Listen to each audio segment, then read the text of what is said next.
बिस्मिल्लाहिर्रहमानिर्रहीम। अस्सलाम वालेकुम नाज़रीन, आप यूट्यूब चैनल देख रहे हैं। मैं इमरान खान हूँ। इमरान खान साहब ने पाकिस्तान की सियासत में बहुत सारी ऐसी चीज़ें मुतारफ़ करवाई जो इससे पहले नहीं थी।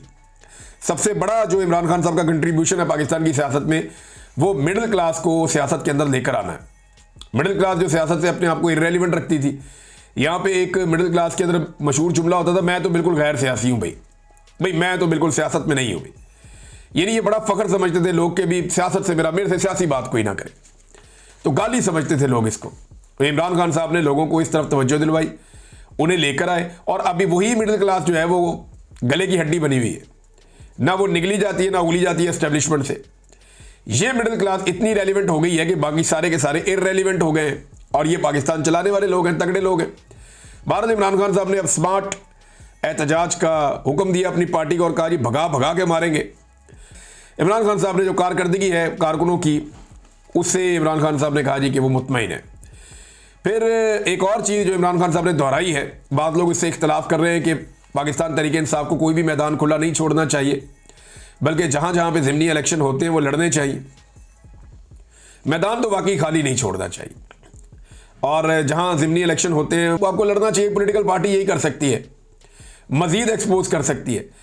लेकिन देखें अब ये करेंगे क्या, ये पीटीआई के साथ इलेक्शन लड़ेंगे और धांधली करके इलेक्शन जीतेंगे, और इलेक्शन जीतने के बाद अनाउंस करेंगे कि देखें जनाब इमरान खान की मकबूलियत ख़त्म हो गई है, मरीम नवाज ने पता नहीं कितनी खिदमत कर दी है और पता नहीं कितने लोगों के पाँव दबा दिए हैं, उसके बाद देखें अब आप ये हुकूमत बन गई और ये जनाब हमारी सीटें आ गई, अब तो अगली दफ़ा हमारी हुकूमत बनेगी। वो एक परसेप्शन बिल्डिंग करना चाह रहे हैं इमरान खान साहब, शायद उसको अवॉइड करना चाह रहे हैं कि होना तो वही है जो एस्टेब्लिशमेंट ने फैसला कर लेना, लिहाजा इसको रोका जाए। अब ये सिलसिला चलेगा कब तक? देखिए ये जो एहतजाज हो रहे हैं इनका सिलसिला चलेगा जब तक मौजूदा फौजी क़यादत है। और ये मैं नहीं कह रहा, ये बहुत सारे जो टाउट्स हैं वो भी ये कहते हैं, जो फ़ौज की तरफ से आके खबरें देते हैं ज़राए से, वो भी ये कहते हैं कि जब तक आसिम मुनीर है तब तक आप ये सोचे भी ना कि पाकिस्तान में पाकिस्तान तहरीक इंसाफ या इमरान खान साहब के लिए कोई रास्ता निकलने वाला है। मौजूदा आर्मी चीफ अगर 2025 में नवंबर में रिटायर हो जाते हैं और एक नया आर्मी चीफ आता है, तो हो सकता है कि आने वाला आर्मी चीफ जो है वो अपनी पॉलिसी को तब्दील करे और पाकिस्तान तहरीक इंसाफ के खिलाफ जो कुछ हो रहा है उस जालिमाना सिलसिले को रोके, तो चीज़ें नॉर्मल भी हो सकती हैं। लेकिन हो सकता है कि जो आए वो इस पॉलिसी को कंटिन्यू करे। अच्छा, ये भी हो सकता है कि आसिम मुनीर साहब जाएं ना और वही कंटिन्यू कर लें।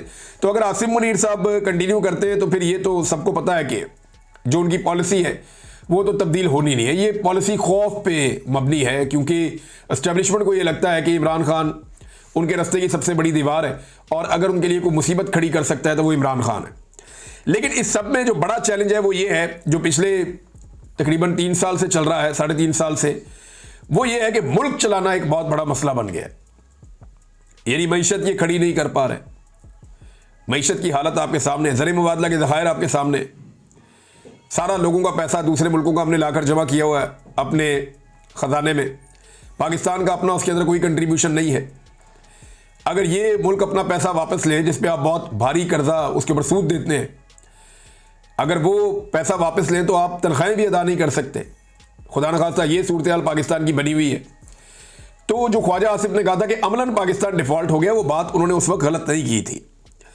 फिर महंगाई में जो इजाफा हो रहा है ये वापस नहीं हो सकता इस वक्त। चीनी की आप मिसाल ले लेना, हुकूमत की पॉलिसी की वजह से 80 रुपये किलो वाली चीनी अब 210 रुपये, 205 रुपये, और बाज़ जगह पे इससे भी महंगी बिक जाती है। और आने वाले दिनों में जो चीनी इंपोर्ट की जा रही है उसके बारे में कहा जा रहा है कि वो 225 तक या इससे ऊपर जाएगी। और फिर जब पाकिस्तानी अपनी चीनी बनाएंगी, शुगर मिले, तो वो भी मुनाफा कमा के कुछ कीमत कम भी कर देंगे, तो उस वक्त भी आवाम के ऊपर बोझ रहेगा। तो ये महंगाई कम होने वाली तो नहीं है। गुर्बत में जो लगातार इजाफा हो रहा है, लगभग आधे पाकिस्तानी अब गुर्बत की लकीर से नीचे चले गए। ये भी ठीक होने के इम्कान कम है, क्योंकि मायूसी है, एक गवर्नेंस के बड़े संजीदा मसाइल हैं। हुकूमत अपना हर काम करते हुए यही सोचती है कि इमरान खान का क्या बनेगा, या इमरान खान को नीचा दिखाने के लिए वो क्या कर सकते हैं। जब आपकी सारी पॉलिसीज़ पाकिस्तान के 25 करोड़ अवाम के लिए नहीं, जेल में बैठे हुए एक लीडर के लिए है, तो फिर उन पॉलिसीज़ में खराबियाँ होती हैं और उनकी वजह से हालात बेहतर होने की वजह से ख़राब होते हैं। दहशतगर्दी जो है वो बढ़ती चली जा रही है, कंट्रोल नहीं हो रही। अभी एक और मेजर साहब शहीद हो गए, इंतहाई अफसोसनाक वाक़या है। बार बार इस तरह के वाक़यात हो रहे हैं, ऊपर नीचे शहादतें हो रहे हैं फ़ौजियों की, और अवामी शिकायत जो है वो भी बढ़ती जा रही है दहशतगर्दी को लेकर। यानी जो कबायली लोग हैं वो अब चाहते ही नहीं है कि वहां पे ऑपरेशन हो, वो ऑपरेशन के सख्त खिलाफ हैं। और दूसरी तरफ जनाब ऑपरेशन भी किए जाते हैं और दहशतगर्दी भी कंट्रोल नहीं होती।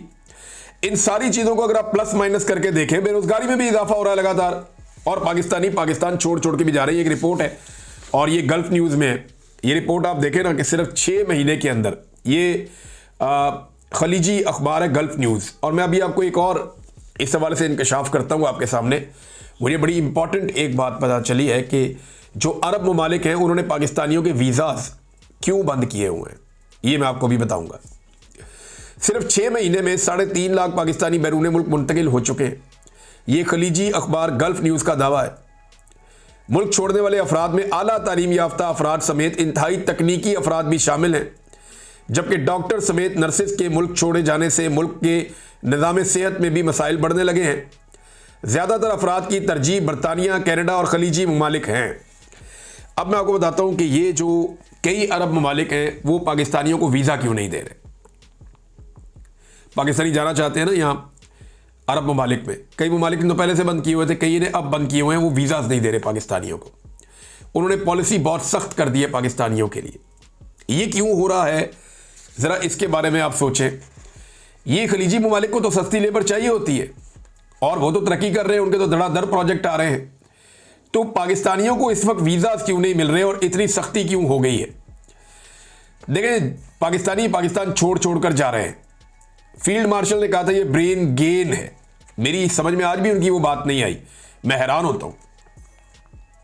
लेकिन इस ब्रेन ड्रेन को रोकने के लिए पाकिस्तान ने, ये मुझे एक खलीजी मुल्क से ये बात पता चली, मैं नाम नहीं लूंगा क्योंकि जिन लोगों ने मुझे बताया फिर उन्होंने कहा था कि अभी आपने नाम नहीं लेना, लेकिन मैं आपको ये बता देता हूं कि एक खलीजी मुल्क है, वहां पे मेरे एक दोस्त हैं, वो कुछ वीज़ाज के लिए काम करते हैं और उनके वहाँ का जो होम ऑफिस है उसमें बड़े अच्छे ताल्लुकात हैं।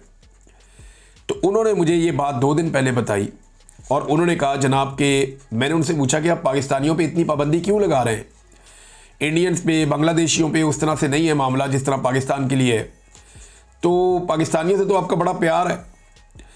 तो उन्होंने कहा जी हम जो पाबंदी लगाते हैं ना या लोगों को अपने मुल्क में आने से रोकते हैं, ये पाकिस्तानी हुकूमत की दरख्वास्त पे रोकते हैं, क्योंकि पाकिस्तान से लोग बहुत बड़ी तादाद में मुल्क छोड़कर जाना चाहते हैं, धड़ाधड़ लोग अपने पासपोर्ट बना रहे हैं और निकलना चाहते हैं।